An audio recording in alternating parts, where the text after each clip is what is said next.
ওরা 4 ভাই, বুঝলেন? আমার বড় ভাই খাঁটি আওয়ামী লীগ, আমার বড় ভাই প্রাইমারি মাস্টার, সারা 1 নম্বর আওয়ামী লীগ। আর আমার ছোট 2 ভাই 2 কলেজের প্রফেসর, এরা হলো বিএনপি। আর আমি মাওটা কি সেটা ওয়াজ শুনে বুঝা পাচ্ছি। আমার কাম হলো, আমরা নাঙ্গল দিয়ে চাষ করছি, চাষ করে ধানের আবাদ করছি, এখন নৌকাত করে নদী পার করে নিয়ে যাচ্ছি। এই ধান কটি হয় এটা জানার জন্য। এখন নদীর ওই পারে যেটাতে ধান মাছ অ্যাঙ্গেলের দিন শেষ, এখন ডাইরেক্টের বাংলাদেশ আর ওই অ্যাঙ্গেল। একটু মনোযোগ দিবেন। আমার বড় ভাইকে বললাম, ভাই তওবা করেন, কারণ তওবা আল্লাহ পছন্দ করে।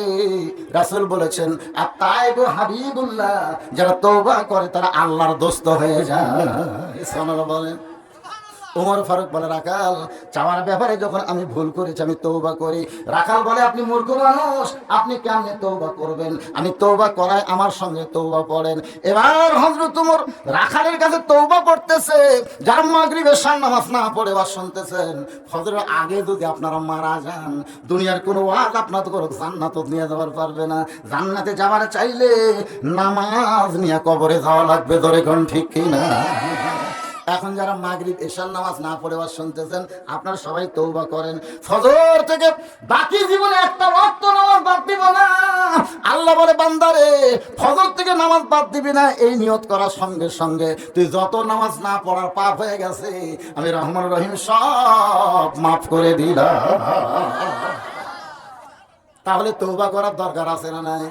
সবাই আমার সঙ্গে পড়েন, আস্তাগফিরুল্লাহ রব্বি মিন কুল্লি জামবি ওয়া তুবু ইলাইহি। এবারে তোমরা পড়তেছেন না? পড়তেছেন? এই মাইকারা কি মাগরিব নামাজ পড়ছেন? এসব নামাজ মাইক খালি ঢের ঢের করলে ব্যবসা বন্ধ করে তোমাদের কিসের কাম? তোদের নাকি একটা গান হয়েছে, নামাজের আগে কোনো কাজ নাই, সবাইকে বলো কি আছে নামাজ। গানটা না হচ্ছে না, কিসের গান? একটা গজল। গজল কাজকে বলো নামাজ আছে, শোনেন আপনারা গায়ে গায়ে এটা বাজছে। তো যতই কাজ হোক, নামাজের আগে কোনো কাজ আছে? তাহলে আমরা ফজর থেকে নিয়ত করে তওবা করব। সবাই পড়েন, আস্তাগফিরুল্লাহ, পড়েন আস্তাগফিরুল্লাহ রব্বি মিন কুল্লি জামবি ওয়া তুবু ইলাইহি। এই যে আপনারা তওবা করলেন, ফজরের আগে যদি আপনারা মারা যান, ফজরের আগে যদি মারা যান, তারপরেও আল্লাহ আপনাদেরকে জান্নাত দিয়ে দিবে। আল্লাহ বলে, বান্দা তোদের জন্য দয়ার রাস্তা, হেদায়েতের রাস্তা আমি খুলে দিয়েছি। মায়ের চাইতে বাবার চাইতে বেশি দরদ নিয়া আমি আল্লাহ দাঁড়ায় আছি হেদায়েতের রাস্তায়। আসবি, আমি দয়া করে তোদের গলায় হেদায়েতের মালা পরাইয়া দিব। ওমর ফারুক তওবা করার পরে বলে, রাখাল ভাই আল্লাহর রাস্তায় উটের এক পেয়ালা দুধ দাও আল্লাহর রাস্তায়। রাখাল মুসকি মুসকি হাসে। ওমর ফারুক বলে, রাখাল আবার হাসো কেন? বলে, হাসার কারণ হলো তুমি তওবা করার পরে আবার মুনাফিকি করলে। যেই কইছে মুনাফিক, আপনারা বলেন তো লোকটাকে চেনেন? আপনার উমর চেনেন? যে রাস্তাতে গেলে শয়তান কয়দিন যায় না? আর সেই উমরকে বলতেছে তওবা করার পরে তুমি আবার মুনাফিকি করলে। উমর কয়, রাখাল এই মুখ সামলা কথা কস।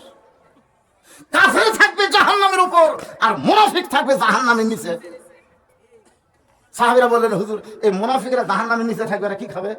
রাসূল বলেন, কাফেররা যে পেশাব পায়খানা করবে নিচে থেকে মুনাফিকেরা খাবে।